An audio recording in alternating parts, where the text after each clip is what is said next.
Dumelang.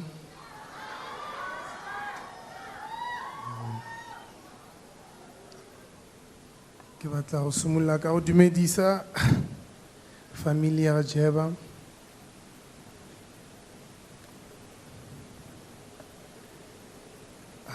Yeah. For those who don't know, I go by the name of Casper Nyovest. Ko gae ke refile pholo. The reason why I took off my shades, I usually don't take off my shades because I really think I'm a superstar, you know what I'm saying? The reason why I took off my shades is because one time we're performing in Mufftown and I had my shades on and Java took off my shades while I was on stage and I was so offended, you know? But he was my big brother, I really couldn't do anything and he told me, Mukasi. Mukasi, I want a superstar Mukasi. You understand?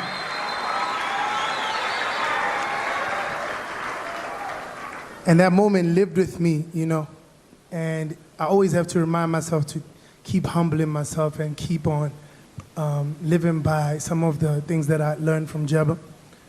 And now that my shades are off, because I'm sabuni shabu, jamana hu putroa khut mine shabu. That's all.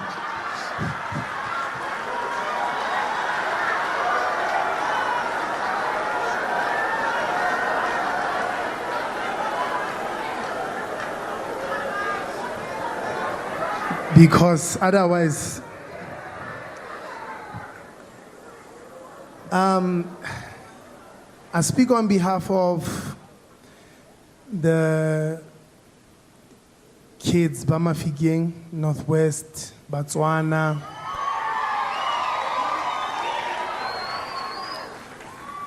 Jabba gave us a sense of pride, a sense of belonging through his music.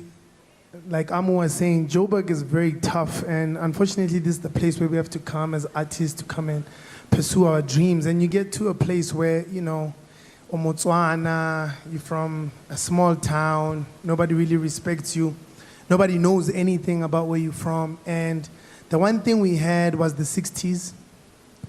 So, yeah.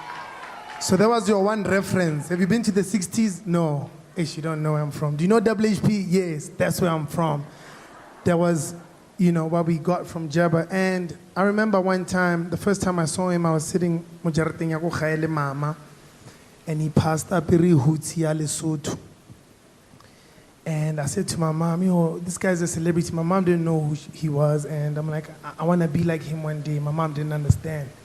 The second time I saw him, and snooker blind. So I was there since the morning, and here comes this guy, Anna Solantis. And yeah. And he had a yellow jazz phone. I had never seen anybody's phone being so busy, you know? And that's when, like I said, okay, so celebrities get phone calls all the time. That was the second time I saw him. And then the first time I met him and spoke to him, and Jabba had this thing of greeting you like he knew you, even when he doesn't.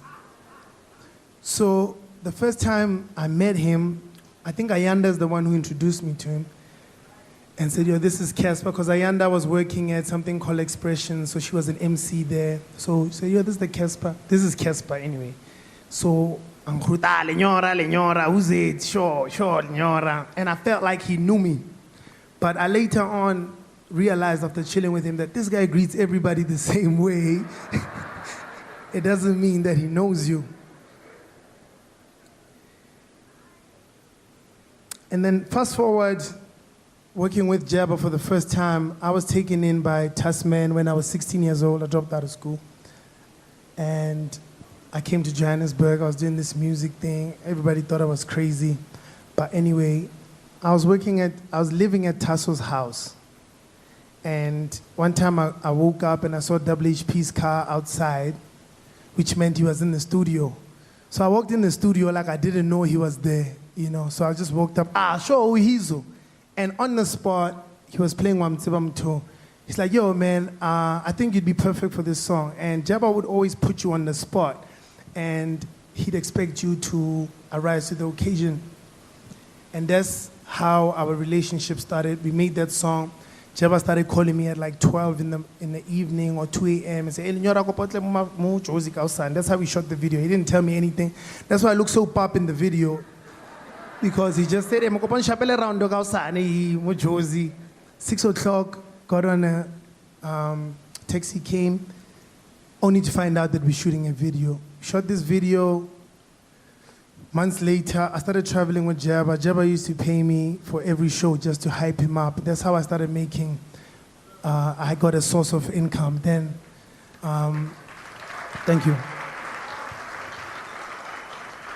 And my biggest dream at that time was to sign to Jabba, right?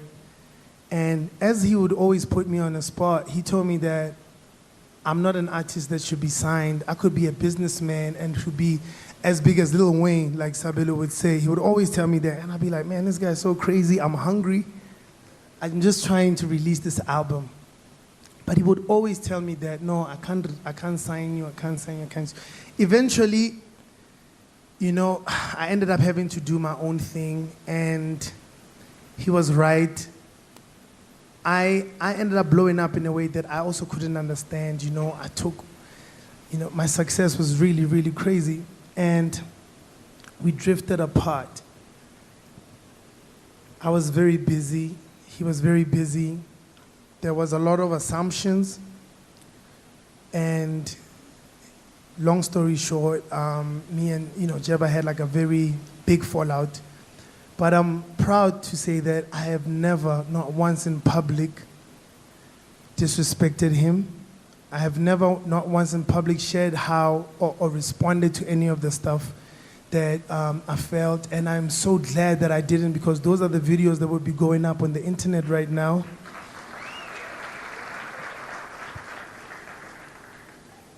Two weeks ago, I met him, and he came up to me and said, yo, man, hey, untatlile. And I'm like, no, I send you a text. I showed him the text. There's actually a small video of me and him talking.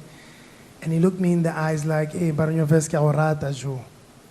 And I told him I love him too. And we carried on speaking, but he carried on saying, hey, marake aurata, and looked me in the eyes, you know? And we took a picture. He forced me to pray with him.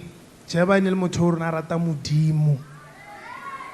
Unashamedly so. And that's one of the things that he taught me.